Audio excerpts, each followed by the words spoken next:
Assalamualaikum warahmatullahi wabarakatuh. Bagaimana kabar anak hebat semuanya? Semoga anak hebat selalu dalam kondisi sehat, semangat dalam pembelajaran jarak jauh untuk mata pelajaran pengelolaan bisnis retail kelas 12. Untuk materi hari ini yaitu SOP Standar Operating Procedure Manajemen Gudang. Ini merupakan materi yang terakhir di bab pertama atau bab administrasi bisnis retail dan manajemen pergudangan. Apa sih yang diketahui tentang SOP? Apa sih pentingnya di dalam perusahaan? Baiklah anak-anak, sekarang kita akan pelajari tentang pengertian SOP.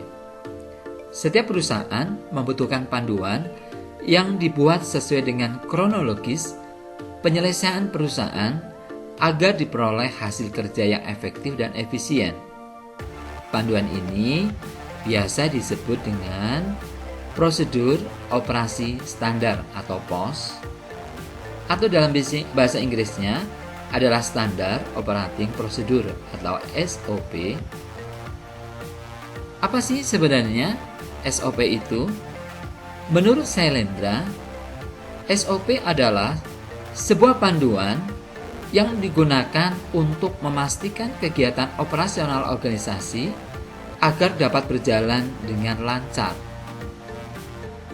Menurut Mukijat, adalah urutan langkah-langkah atau pelaksanaan pekerjaan di mana pekerjaan tersebut dilakukan.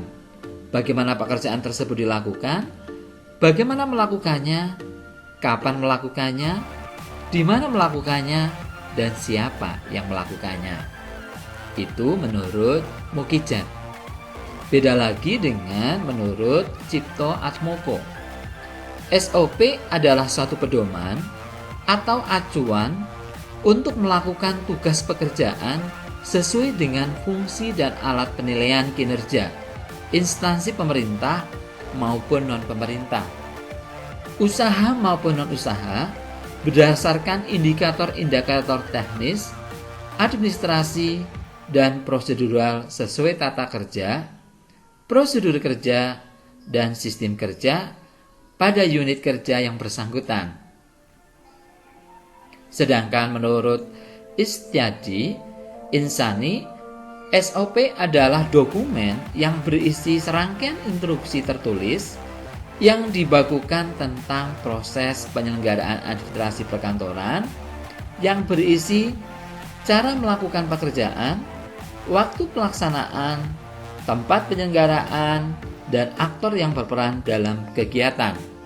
Jadi kesimpulannya, SOP adalah urutan atau panduan yang harus dilakukan untuk menyelesaikan pekerjaan. Dengan adanya SOP akan memudahkan dalam penyelesaian pekerjaan dari awal hingga akhir sesuai standar yang ditetapkan.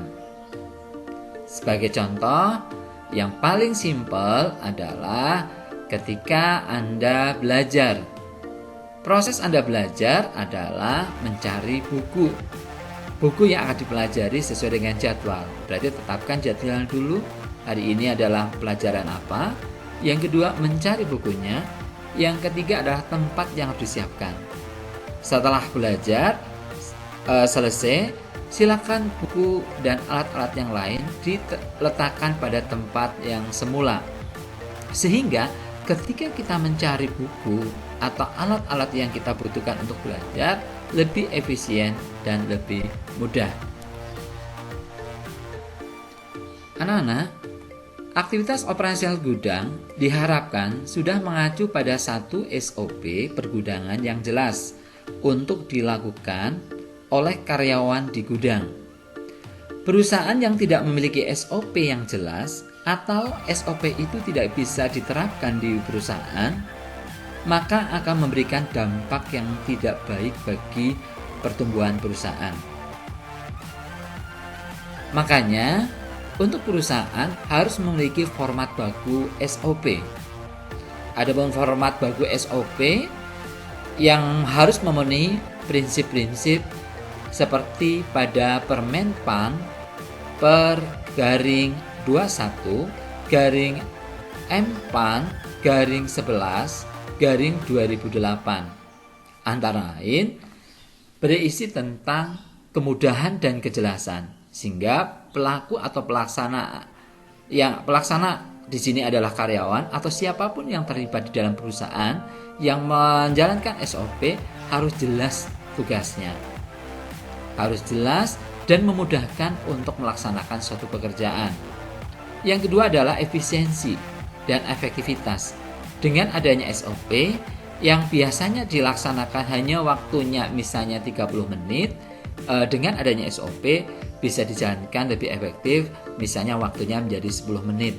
Jadi akan lebih efisien dan efektif. Kemudian yang kedua, prinsip keselarasan.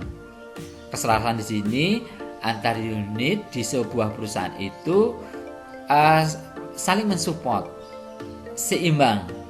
Tidak ada bagian yang melaksanakan pekerjaan begitu berat, ada bagian yang begitu ringan. Sehingga di perusahaan itu antar bagian itu memiliki beban yang sama dan tanggung jawab yang sama. Kemudian prinsip yang lain adalah keterukuran. Hasil pekerjaan suatu perusahaan atau karyawan di tiap menitnya, di tiap jamnya, di tiap harinya, di tiap minggu, per bulan atau paruh waktu tertentu itu akan terukur baik secara kuantitas maupun kualitas. Prinsip yang selanjutnya adalah dinamis. Dengan SOP, kehidupan di perusahaan itu akan memiliki dinamika yang cukup baik, yaitu dinamis. Kemudian berorientasi pada pengguna, bahwa dengan adanya SOP, produk kita dibuat agar untuk memudahkan, agar untuk memaksimalkan, memberikan pelayanan prima kepada klien kita, kepada konsumen kita, atau kepada siapapun yang biasanya menggunakan jasa perusahaan kita. Kemudian prinsip yang lain adalah kepatuhan hukum. Dengan adanya SOP, bagi karyawan atau siapapun yang tidak mentaati aturan itu harus mendapatkan punishment atau hukuman sesuai dengan SOP yang berlaku. Makanya di sini prinsip yang terakhir di dalam Permenpan ini adalah kepastian hukum. Nah, dengan kepastian hukum ini, karyawan atau siapapun yang terlibat di dalam perusahaan itu untuk memajukan perusahaan itu ada hak dan kewajiban, sehingga merasa kehidupannya atau bekerjanya merasa lebih nyaman dengan adanya kepastian hukum.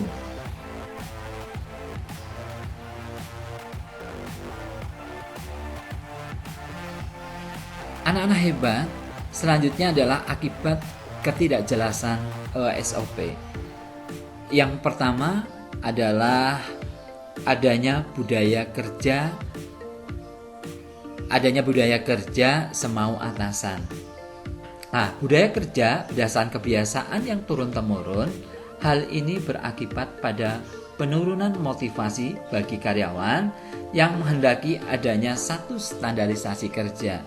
Jadi dengan adanya SOP, progres bisa melihat karyawan dimanapun saja, antara yang berprestasi dengan yang tidak berprestasi. Kemudian yang kedua adalah kualitas pekerjaan yang tidak standar. Berkaitan dengan kualitas pekerjaan yang tidak standar, tergantung pada orang, bukan kepada sistem. Jadi berbeda, antara orang yang mengerjakan akan berbeda pula dengan perlakuannya. Nah, ini dengan adanya SOP, kualitas pekerjaan menjadi standar. Sedangkan ketika tidak adanya SOP itu, kualitas pekerjaannya tidak standar karena ketika melaksanakan pekerjaan itu sesuai dengan moodnya masing-masing karyawan. Akibat yang ketiga, adanya terbukanya potensi kebocoran aset. Ini maksudnya adalah bahwa di dalam perusahaan memungkinkan adanya berbagai jenis penyimpangan karena tidak adanya panduan SOP yang jelas. Maksudnya bisa juga terjadinya pencurian, korupsi, atau korupsi ini secara luas maksudnya korupsi waktu yang harusnya pulang jam 4 kan itu pulang jam 3 dan sebagainya dan sebagainya. Anak-anak hebat, selanjutnya adalah kita akan bahas tentang cara pembuatan SOP. Pengelolaan gudang memberikan pengaruh terhadap perkembangan perusahaan. Arus keluar dan masuknya barang di gudang yang terdata dengan baik akan membuat barang selalu terjaga dalam kondisi yang baik. Sebaliknya, penanganan arus keluar barang yang tidak terdata dengan baik akan menjadi semrawut, kotor, tidak aman, dan mempercepat laju kebangkrutan perusahaan. Untuk itu, untuk mewujudkan sebuah kerapian, keefisien, maka perlu dibuat atau disusun SOP di dalam gudang. Adapun SOP yang ada di dalam gudang ada 5. Yang pertama adalah SOP penerimaan barang di gudang. Yang kedua adalah SOP pengiriman barang dagang. Yang ketiga adalah SOP kebersihan dan kerapian gudang.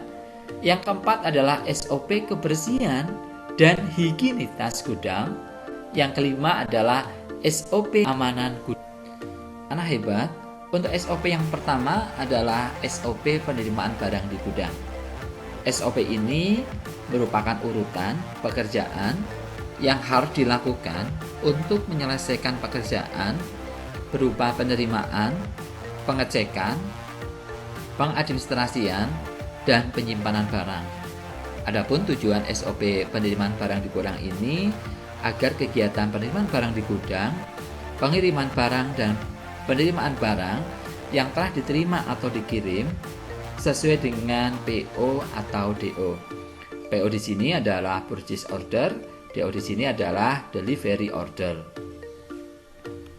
Adapun SOP di penerimaan barang di gudang ini terdiri atas bahan dan alat.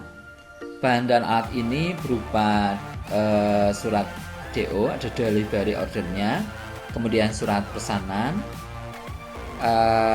berupa surat pesanan, kemudian atau surat order, kendaraan, dan troli. Troli ini adalah alat atau yang digunakan untuk membawa barang tersebut. Kemudian yang kedua adalah kualifikasi pegawai. Nah, kualifikasi pegawai ini adalah pegawai yang ditunjuk di dalam surat keputusan perusahaan tersebut yang bisa memenuhi kualifikasi di pekerjaan penerimaan barang di gudang. Sedangkan prosedurnya itu yang pertama adalah penerimaan barang menggunakan form checklist yang tersedia. Kemudian yang kedua adalah gudang hanya boleh menerima produk sesuai dengan surat PO atau DO. Kemudian yang ketiga, meminta persetujuan manajer logistik atau pegawai yang ditunjuk jika barang datang yang tidak sesuai dengan surat pesanan atau PO sebelum produk diterima. Kemudian yang keempat ini adalah checklist penerimaan barang. Kemudian yang kelima adalah flowchart pembelian. Anak-anak hebat, untuk checklist penerimaan barang terdiri atas 5 kolom, yaitu nomor, uraian, ada atau tidak keterangan.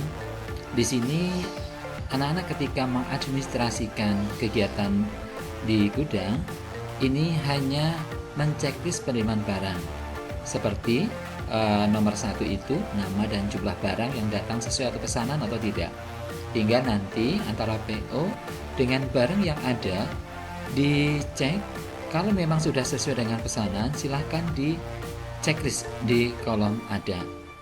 Jika kebenaran jenis dan jumlah barang yang diterima sedikit berbeda, silakan ditulis tidak, kemudian dikasih keterangan barang kurang berapa atau lebih berapa, dan selanjutnya.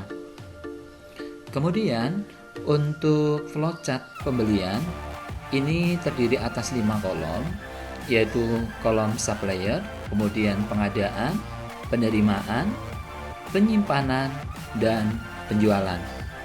Berkaitan dengan urian tadi di dalam flowchart tadi, secara berurutan, yang pertama adalah surat permintaan atau pesanan pelanggan, kemudian diterima di bagian penyimpanan, yaitu di surat permintaan pembelian. Kemudian di bidang pengadaan, surat order kepada supplier diterimakan oleh supplier berupa menyiapkan dan mengirimkan barang. Selanjutnya, membuat surat jalan bagi supplier. Dilanjutkan di pengadaan menerima surat jalan dan faktur atau nota. Sedangkan di kolom penerimaan barang akan diteruskan dengan menerima surat jalan dan faktur pembelian. Di sini akan melakukan pengecekan barang. Kalau barang itu tidak sesuai dengan pesanan, akan dikembalikan. Kemudian akan diterima lagi oleh supplier berupa menerima barang yang tidak sesuai. Sedangkan jika barang itu sesuai, akan diberikan tanda tangan di surat jalan dan kemudian disimpan di bagian gudang. Kemudian ini ada beberapa catatan di bagian pengadaan barang. Yang pertama adalah bagian pengadaan barang menerima surat permintaan pembelian dari bagian penyimpanan dan menerima konfirmasi dari supervisor penjualan atas permintaan atau pesanan pelanggan jika barang tidak ada di gudang.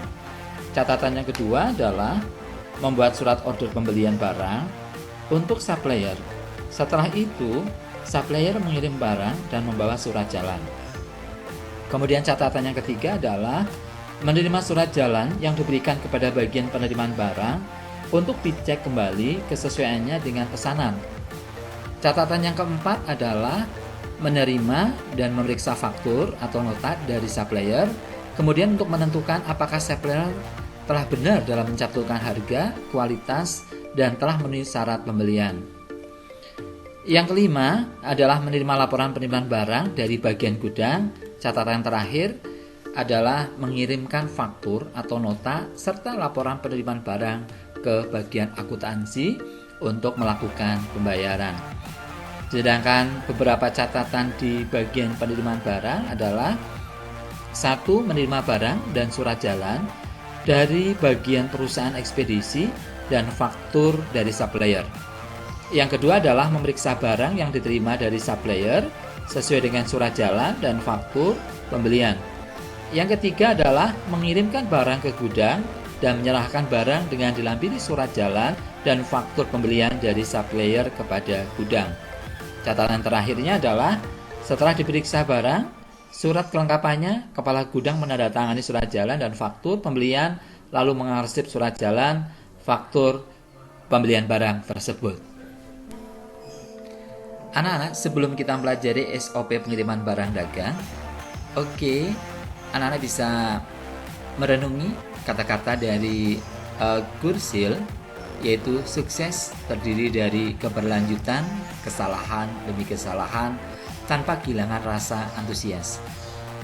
Anak hebat, ketika kita belajar menuju sebuah sukses, itu berawal dari belajar dari sebuah kesalahan. Kesalahan-kesalahan itu yang akan kita lakukan di dalam mencapai sebuah keberhasilan.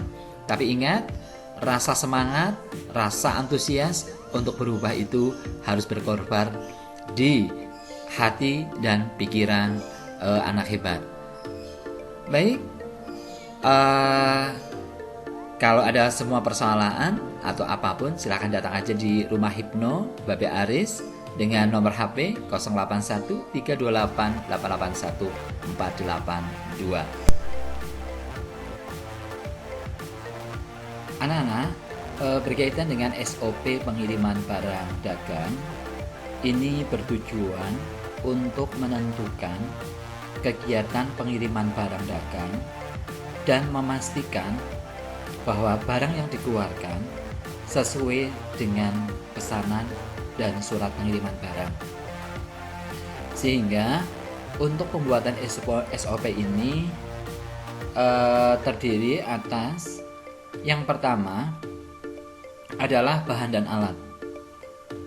Bahan dan alat ini berupa surat pesanan, kemudian surat pengiriman barang, forklift, Kemudian kendaraan pengangkut barang seperti truk, box atau kontainer dan sebagainya, tergantung dengan jenis barang yang akan dikirim, termasuk jumlah barang yang akan dikirim. Kemudian yang kedua adalah penanggung jawab. Kaitan dengan penanggung jawab di sini jelas otomatis yang bertanggung jawab adalah kepala gudang. Sedangkan prosedurnya itu yang pertama adalah periksa kesesuaian barang yang dikirim, tentang namanya, nama barangnya maksudnya, spesifikasi barang, tanggal kadaluarsanya atau expirednya, dengan surat pesanan atau permintaan dan surat pengiriman barang. Kemudian yang perlu diperhatikan lagi adalah yang kedua adalah jika semua sudah sesuai, surat pengiriman barang ditandatangani. Ya, yang tanda tangan itu yang bertanggung jawab siapa di dalam itu, bagian pembelian, bagian pengiriman dan sebagainya. Yang ketiga adalah serahkan surat pengiriman barang ini dan barang kepada pengirim barang. Yang keempat, packing barang dan masukkan ke armada. Ini juga harus dicek juga. Nanti yang kelima, catat pengiriman barang oleh administrasi gudang pada buku ekspedisi pengiriman. Itu dicatat yang terkirim berapa pak atau berapa gross misalnya. Kemudian kaitan dengan catatan pengiriman barang mulai jasa angkut, ini memiliki langkah-langkah sebagai berikut kaitan dengan jasa angkut pengiriman. Yang pertama adalah SOP-nya adalah hubungi jasa angkut untuk mengambil barang atau antar barang ke kantor jasa angkut. Jadi barangnya itu mau diambil dari toko oleh perusahaan jasanya atau kita yang antarkan ke perusahaan jasanya. Kemudian yang kedua, lakukan serah terima barang kepada petugas jasa angkut. Jadi itu harus ada bukti terimanya. Kemudian yang ketiga, pastikan petugas jasa angkut itu memberikan bukti pengiriman atau resi sesuai dengan nama dan alamatnya penerima. Jadi ini sebagai bukti atau kontrol berkaitan dengan serah terima barang. Oke. Kemudian catatan yang lain adalah kaitan dengan pengeluaran barang. Nah, kaitan dengan pengeluaran barang ini ada beberapa metode. Yang pertama adalah FIFO.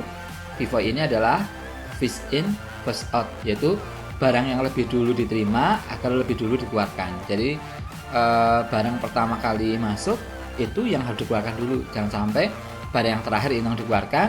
Nanti kalau barang yang lama tidak keluar-keluar, nanti kaitan dengan umur masa berlakunya nanti cukup berbahaya. Kemudian yang kedua adalah first expired, first out, yaitu ini yaitu barang yang masa kadaluarsanya lebih pendek harus lebih dahulu dikeluarkan, ya. Jadi FIFO yaitu first expired, first out, jadi barang yang cepat busuk harus segera dikeluarkan, misalnya sayuran, buah atau barang jenis apa yang punya spesifikasi yang umur teknisnya adalah lebih cepat, itu harus dikeluarkan lebih dahulu. Kemudian yang ketiga adalah pengemasan barang itu dilakukan sesuai dengan spesifikasi barang agar apa? Untuk menjamin kualitas barang selama dalam perjalanan. Ini kaitannya dengan berkaitan dengan metode pengeluaran barang. Nah, sedangkan yang keempat ini adalah flowchart penjualan pada SOP manajemen distribusi. Ini gambarnya seperti ini, anak-anak. Itu nanti dikelompokkan juga sama. Kolom pertama adalah gudang, kolom kedua adalah pengiriman, kemudian jasa angkut, penjualan, konsumen. Langkah-langkahnya adalah surat permintaan atau pesanan diserahkan di bagian gudang untuk menyiapkan barangnya. Ya, yang membuat surat pesanannya permintaan atau pesanan ini dari bagian penjualan, gudang yang menyiapkan. Kemudian di bagian gudang ini periksa kesesuaian barang yang akan diterima, dicek dulu dokumennya dan sebagainya. Kemudian kalau udah oke, menandatangani surat pengiriman. Oke, jadi antara barang dengan surat pengiriman kalau udah cocok, kemudian ditandatangani. Nanti diserahkan ke bagian pengiriman yaitu penerimaan barang dan surat pengiriman, diterima di bagian pengiriman. Kemudian di bagian pengiriman ini packing barang dan catatan barang pada buku ekspedisi. Jadi di bagian pengiriman ini setelah barang diterima akan dilakukan packing agar perjalanan nanti yang dilakukan oleh jasa angkut itu akan aman dan semua dicatat di buku ekspedisi. Selanjutnya nanti baru diserahkan ke jasa angkut. Nah, jasa angkut ini akan menerima atau serah terima barang dan memberikan resi atau bukti. Baru jasa angkut ini akan diterima oleh konsumen. Dan konsumen nanti menandatangani surat pengiriman barang itu, karena nanti surat pengiriman barang ini akan diterimakan lagi oleh bagian penjualan. Mati deh, diklik oleh tadi.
Anak-anak, kaitan dengan SOP yang keempat adalah SOP kebersihan dan higienitas gudang. Ini penting sekali di dalam gudang karena memiliki tujuan utama adalah untuk menjaga kebersihan ruang penyimpanan atau gudang agar mutu barang yang disimpan tetap terjaga dengan baik. Sehingga gudang ini memang perlu diperlukan ventilasi atau gudang yang kedap udara. Ini tergantung pada spesifikasi barang. Nah, berkaitan dengan ini ada 3 hal yang perlu dipersiapkan, yaitu alat dan bahan. Alat dan bahan ini yang pertama berupa alat kebersihan, jelas sapu dan alat pel. Yang kedua adalah simbol atau tanda-tanda dilarang makan, dilarang minum, dilarang merokok, karena ini akan menurunkan kualitas satu barang. Dan jangan pernah lupa perlu ada checklist kebersihan gudang. Kemudian yang kedua adalah pihak terkait. Kaitan dengan pihak terkait di sini ini meliputi pimpinan, kepala gudang, pelaksana gudang, dan cleaning service. Nah, cleaning service ini akan melakukan kebersihan setiap hari, kemudian akan dilaporkan oleh pelaksana gudang tiap mingguan boleh atau per bulan. Nanti dari pelaksana gudang akan melaporkan kepada kepala gudang per bulan, nanti per bulan laporan kepada pimpinan per 3 semester. Nah, sedangkan prosedurnya adalah yang pertama, ruang penyimpanan harus kering, jelas, bersih, serta bebas dari sampah dan debu. Yang kedua adalah ruang penyimpanan harus dibersihkan setiap hari oleh petugas cleaning service. Kemudian yang ketiga, dilarang menyimpan makanan, minuman, dan merokok di area gudang. Kemudian yang keempat, toilet dan wastafel harus terpisah dari ruang penyimpanan dan terjaga kebersihannya. Yang paling terakhir, rekaman kegiatan pembersihan harus dipelihara. Anak hebat, untuk SOP yang terakhir yang kita akan pelajari adalah SOP keamanan gudang. Nah, berkaitan dengan SOP keamanan gudang ini sangat penting kaitannya dengan kontribusi terhadap kerugian yang disebabkan oleh banyak faktor. Salah satu faktornya adalah terjadinya kehilangan barang yang diakibatkan oleh banyak hal. Kelalaian dari manajemen, kelalaian dari SDM, atau sistem atau SOP yang memang tidak mensupport berkaitan dengan keamanan barang yang ada di gudang. Sehingga perlu ada beberapa langkah yang harus dibuat di dalam SOP. Salah satunya adalah yang pertama adalah bahan dan alatnya, jelas alat pengaman. Contohnya ya jelas lah, ada kunci, ada gembok, ada alarm, ada CCTV. Ini penting sekali karena akan bisa ketika ada kejadian pencurian atau apa bisa dilihat di CCTV. Kemudian untuk tanda bahaya misalnya ketika ada barang yang bergerak, misalnya alarm yang bunyi dan sebagainya. Kemudian yang lain adalah kaitannya dengan kualifikasi personal. Kaitan dengan kualifikasi personal ini adalah pegawai yang ditunjuk. Nanti biasanya ada SK dari pimpinan siapa yang bertanggung jawab di bagian keamanan, satpam barangkali dan sebagainya. Kemudian prosedurnya, untuk prosedurnya adalah selain petugas dan orang yang tidak berkepentingan dilarang masuk. Biasanya nanti yang kualifikasi personal ini adalah satpamnya misalnya. Yang kedua adalah pintu gudang harus selalu terkunci, kecuali jika ada proses penerimaan dan pengeluaran barang. Kemudian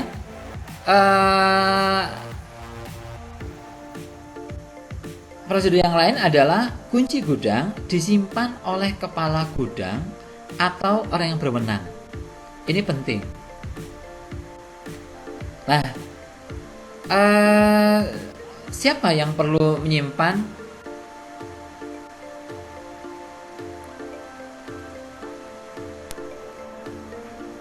Anak-anak, untuk pembelajaran berkaitan dengan pembuatan SOP, saya kira Bapak cukup.